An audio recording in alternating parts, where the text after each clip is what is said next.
বুধল উচ্চ বিদ্যালয়। এখানে আমার সামনে উপস্থিত আছেন আমাদের মাননীয় প্রধান শিক্ষক মোহাম্মদ শাহেদ আলী। ধন্যবাদ। শুভ সকাল। সত্য প্রকাশে আলোকিত সমাজের সম্মানিত, আসসালামু আলাইকুম। আমার স্কুলটা প্রতিষ্ঠিত হয়েছে 16 ডিসেম্বর 1993 সালে। এখানে আমাদের এলাকা একটি গ্রাম্য এলাকা, নাজুক ছিল, বদল বিদ্যালয় ছিল না।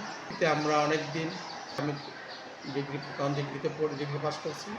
লোক বিভিন্ন লোক নিয়ে সেটা আমাদের বদল ইউনিয়নকে বিদ্যালয় করার যে মাধ্যমিক বিদ্যালয় করার একটা গুরুত্ব উপলব্ধি করে এখানে ছেলেমেয়েগুলা, কারণ আমি এখান থেকে প্রায় 11 কিলোমিটার দূরে হাঁটতে গিয়ে লেখাপড়া করতে হচ্ছে। সরাসরি লেখাপড়ার থেকে পিছিয়ে ছিল।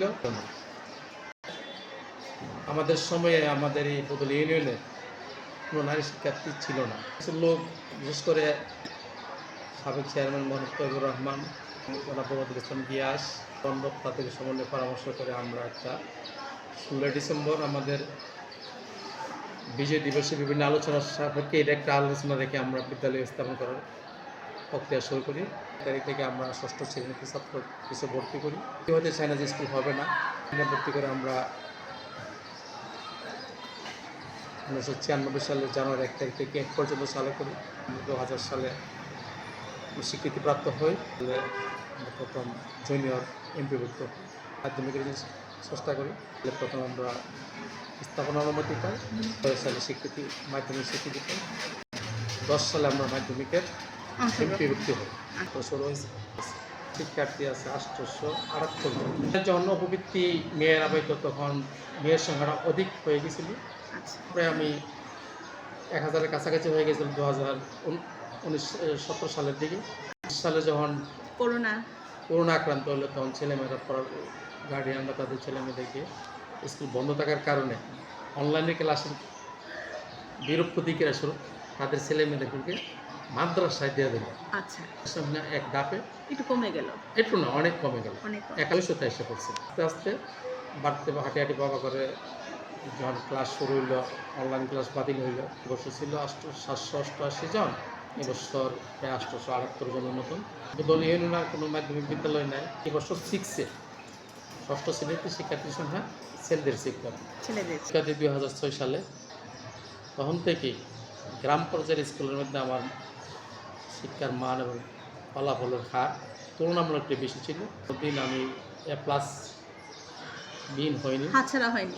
প্রতিদিন 2-4টা A+ থাকে। 13 জন A+ পাইছে। একটু কম ছিল এখানে।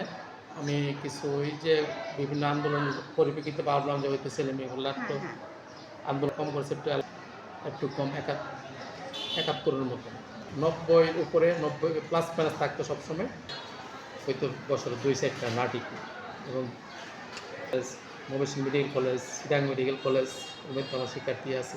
26 সাল বেশ সারা বাংলাদেশে একটি অবহেলিত বেশ ছিল। তারা 5ম শ্রেণীর ছিল সম্ভবত করোনার সময়, 21 বই পায়নি।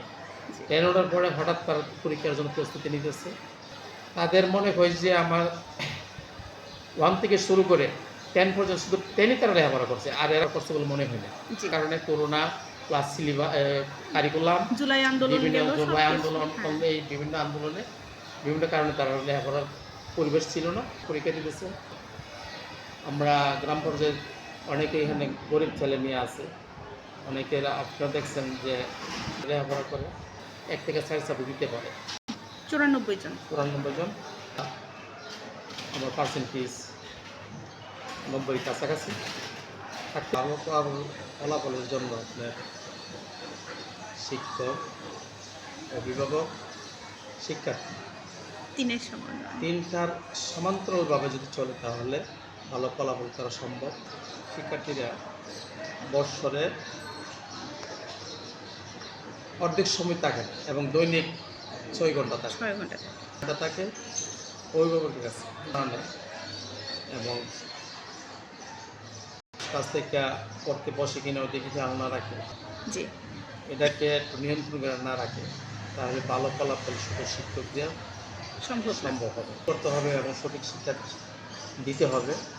তার সাথে অভিভাবককে সমান্তরালভাবে কাজ করতে হবে, শিক্ষার্থীকে ভালোভাবে গড়ে তোলা সম্ভব হবে। পুরোটা খেয়াল রাখতে হবে তার অভিভাবক, আর্থিক শুরু করে সম্পর্ক খেলাধুলা সবকিছু সব কিছু তার অভিভাবক খেয়াল রাখতে হবে। এই জন্য ওটা অনেক তুলনামূলক একটু বেশি সূর্য আলো দিয়ে সব দিকেই পড়ে, কোথাও বেশি শুধু একটু ডিজিটালাইজেশন বাংলাদেশ শুরু হয়েছে, শহর থেকে শুরু করে গ্রাম পর্যায়ে সরে পড়ছে, শিক্ষায় মোটামুটি অগ্রসরগামী। আমার এখানে একটা কম্পিউটার ল্যাব আছে, এখানে আমাদের শিক্ষার্থীরা ক্লাসের পাকে পাকে কিছু কম্পিউটারের বা ডিজিটাল পদ্ধতি শেখার চেষ্টা করে।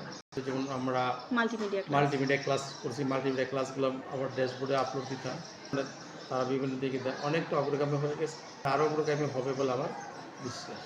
আমি প্রথমেই বলছি 2021 সাল 2021 সালের করোনার সময় আমরা অনলাইনে ক্লাস করছি, যা শিক্ষার্থীরা মাদ্রাসা যেতে বাধ্য হয়েছে।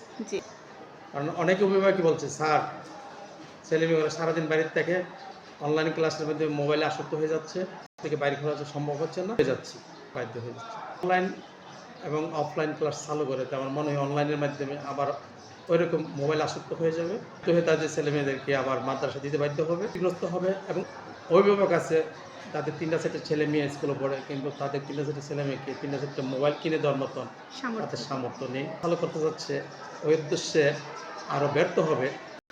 ক্লাসে একটা ক্লাসে 60 জন শিক্ষার্থী থাকার কথা আরও বেশি থাকে, 70 জন হয়ে যায়। আর 60 জন না হওয়া পর্যন্ত আমরা শাখা বলতে পারি না, তাকে এটা পেন্সিল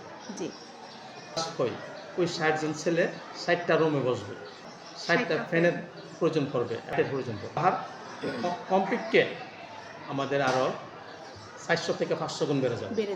আমরা ভেবেচিন্তে যাওয়া উচিত। মূলত অফলাইনই হয়, অনলাইনে ক্লাস হয় না, একটা সময় টাইম পাসিং হয়, টাইম কিলিং হয় না, তারা যে দিকে যাওয়ার কারণে আগে অন্যদিকে ডাইভার্ট হয়ে যায়। আমার দিকে একটু কম মেয়েরা বিভিন্ন খেলাধুলা করতো, পরিবর্তে মোবাইল গেমস, বিভিন্ন নাটিকা গ্রামাঞ্চলে করতো, কিন্তু এগুলো সম্পূর্ণ বিলুপ্তি করে তারা ডিভাইসের দিকে আকৃষ্ট হয়ে এক রুমের মধ্যে বসে তারা ওই দিকেই চলে যাচ্ছে।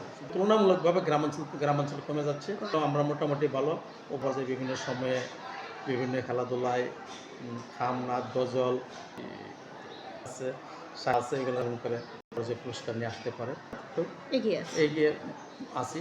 আমরা কোনো বা এই ফসলের জমি আগের মতো ওগুলো থাকে না, যে মানুষ একটা গুরুত্বপূর্ণ প্রশ্ন বাল্য বিবাহ মাদক, যেখানে মাদকের সবুলে সারা বাংলাদেশ সয়লাভ হয়ে যাচ্ছে। ব্রাহ্মণবাড়িয়া একটি বর্ডার জেলা, কেন্দ্রিক পাশের জেলা, মাদকের সরাসরি বেশি। মাদক থেকে আলহামদুলিল্লাহ অনেক দূরে আছে। মাদককে না বলার জন্য আমার সংগঠন